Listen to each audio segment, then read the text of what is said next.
Mas falando de arranjo político que pode trazer um furdunço ali nas expectativas do governo em relação ao Congresso, porque mesmo tendo conquistado uma vitória importante com a aprovação da reforma tributária pelo Senado, foi nessa semana, o presidente Lula está vendo ali no horizonte novos embates com o Legislativo até o fim do ano.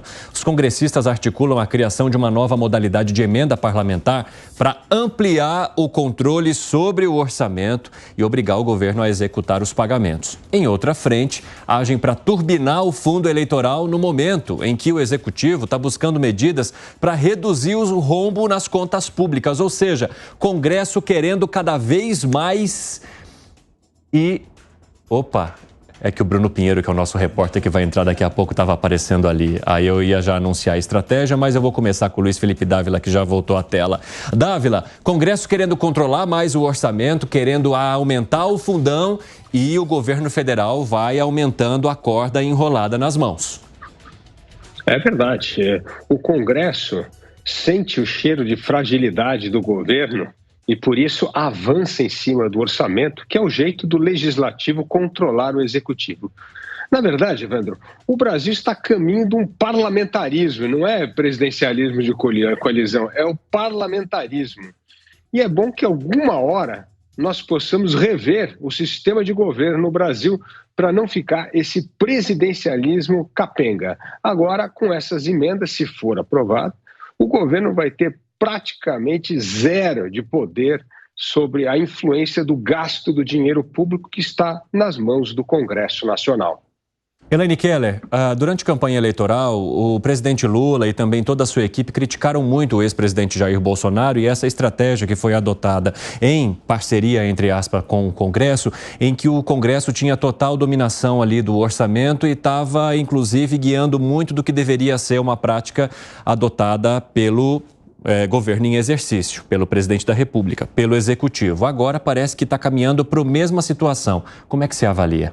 Na verdade, também foi criticado pelo Jair Bolsonaro essa prática e todos os presidentes que entram, eles fazem ali uma crítica ou prometem durante a campanha que não terá aí nenhum tipo de política privilegiando ali o centrão, principalmente, mas depois o que a gente vê é que não tem como escapar disso. É como disse o Dávila, a gente está partindo para um parlamentarismo, né?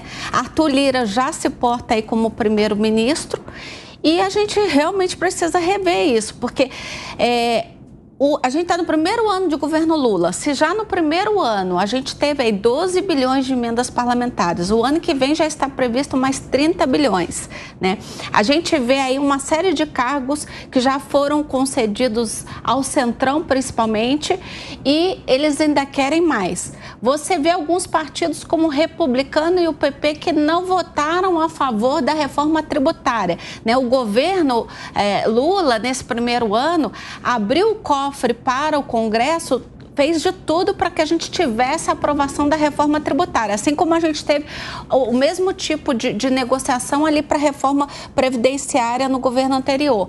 E mesmo assim a gente não teve votos ali de alguns partidos como Republicanos e o PP. Então, não sei o que esperar para os 3 próximos anos. E aí a gente só tem notícias de que esse buraco cada vez aumenta mais, né? Então está muito delicado, eu não sei nem se vai ser possível algum tipo de governabilidade até o final do 3º mandato de Lula. Eita, Elaine, se você está falando isso, eu imagino os comentários que virão depois aqui. Para engordar um pouquinho o nosso repertório, Segra e Gani, eu vou chamar aqui o nosso repórter, o Bruno Pinheiro, que vai trazer mais informações e aí depois eu retomo aqui o debate e ouço também a opinião dos nossos amigos aqui. Bruno, o que traz aí em termos de fundo eleitoral e também dessa articulação de um controle maior desse orçamento, que é o que o Congresso mais quer? Conte tudo, bem-vindo. Evandro, ontem a gente já falava sobre este aumento, chegando a quase 5 bilhões de reais, realmente cerca de quase 100% a mais do que lá em 2020. E na visão da base do governo, se caso essa emenda saia do papel, de fato, será obrigatório o governo, aqui, o Palácio do Planalto, repassar um valor alto de recursos obrigatoriamente para a oposição, inclusive se forem as chamadas emendas impositivas, ou seja, um repasse obrigatório.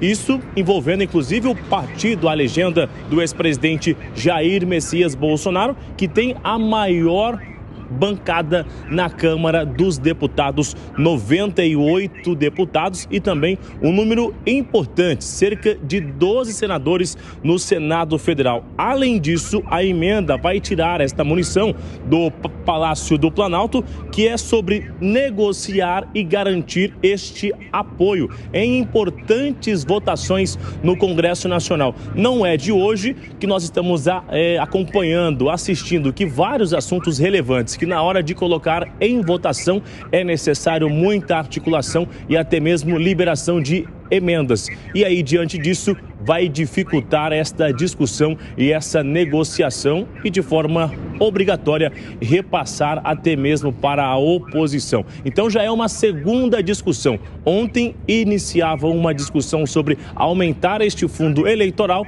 e agora essa nova discussão sobre repassar de forma obrigatória ou não e retirar essa autonomia aqui do Palácio do Planalto. Evandro. Bruno Pinheiro, muito obrigado pelas informações, bom trabalho para você aí. E um dinheiro que inclusive que vai para o fundão e que sai de áreas importantes como saúde e educação, né? Que quase não estão precisando de investimentos aqui no Brasil. Gustavo Segré. Tem uma frase, eu não lembro quem foi que mencionou, mas é uma frase que diz: o homem é dono do seu silêncio e escravo das suas palavras. Quando o presidente Lula criticava tanto a emenda secreta do relator, o nome que tivesse, ele, imagino que não pensou que poderia afetar o seu próprio governo, porque ele criticou uma coisa que agora está sendo evidente e vai ser implementado. Eu não tenho dúvida que o Congresso vai aprovar, porque estamos falando de recursos para eles mesmos. Mas, Evandro, uma situação em termos relativos, para a gente que está nos ouvindo e assistindo, entender um pouco o tamanho do buraco. É 0,4% do PIB. Estamos falando de um valor muito elevado. E como você muito bem mencionava, ironicamente, como se a saúde e a educação não tivessem necessidade de recursos. Tem. Mas quando a gente fala de valores, está faltando, me parece, que alguém coloque qual é o limite. Determinar que a quadra finaliza aí. Essa quadra é orçamento, é recursos. O Congresso está ávido de recursos e ele observa que o Poder Executivo, na sua vontade de aprovar as necessidades que ele tem de projetos, ele está disposto a dar mais dinheiro. E a dúvida do Congresso, e ele está tentando encontrar, é qual é o limite. Até agora esse limite não apareceu. Não mesmo. E tudo isso provoca dificuldades para o orçamento, porque estamos falando 0,4% e vai aumentar a 0,5% do PIB. A gente estava conversando sobre o déficit fiscal, a importância do déficit. Estamos falando de 0,5%. Então, um valor muito elevado como para que o Congresso possa dispor disso. Mas o Poder Executivo está disposto a ceder. Agora, Alan Gani, uma questão também que tem chamado muita atenção é: o Congresso está debatendo propostas para, de alguma forma, impedir que o Supremo Tribunal Federal avance em algumas questões. O Congresso está discutindo para cercear o Executivo em alguma forma. E ele mesmo, em que momento que ele vai entrar sobre esse crivo? Pois é, né? Você tem hoje no Brasil uma instabilidade entre os poderes. Não há mais aquele equilíbrio que se espera do jogo democrático, um equilíbrio entre os três poderes. Eu colocaria numa ordem de grandeza que o maior poder que a gente tem hoje é o Supremo Tribunal Federal. Segundo maior poder é o Congresso Nacional em cima do Poder Executivo. E o ponto aí, existia até uma relação harmoniosa em 2022 entre Congresso e Poder Executivo, mas não por questões de articulação, porque existia o tal do orçamento secreto, o RP9, emendas do relator, que davam maior controle orçamentário a algumas figuras importantes do Congresso, algumas lideranças, e que conseguiam distribuir essas emendas sem critérios e transparência. Exatamente. Com o fim das emendas do relator, o RP9, pelo Supremo Tribunal Federal, essas emendas ficaram congeladas. E aí houve um acordão no início do governo de que o governo iria disponibilizar essas emendas. Só que essa é a reclamação do Congresso. Essas emendas não chegam a conta-gotas. O que o Congresso resolve fazer agora? Bom, já que essas emendas não estão chegando, a gente cria uma nova emenda, uma emenda impositiva de partido, porque as emendas individuais também são impositivas, e que aí a gente só muda o nome de RP9 para algum RP, sei lá o quê, algum número aí, RP13, e a gente passa a ter este maior controle. Agora, de qualquer modo, Evandro, o equilíbrio democrático entre os três poderes está desequilibrado. Elaine levantou a mão, tem alguma coisa da qual você diverge aqui do Gani? É que eu acabei de falar aqui sobre o PP e republicanos, né?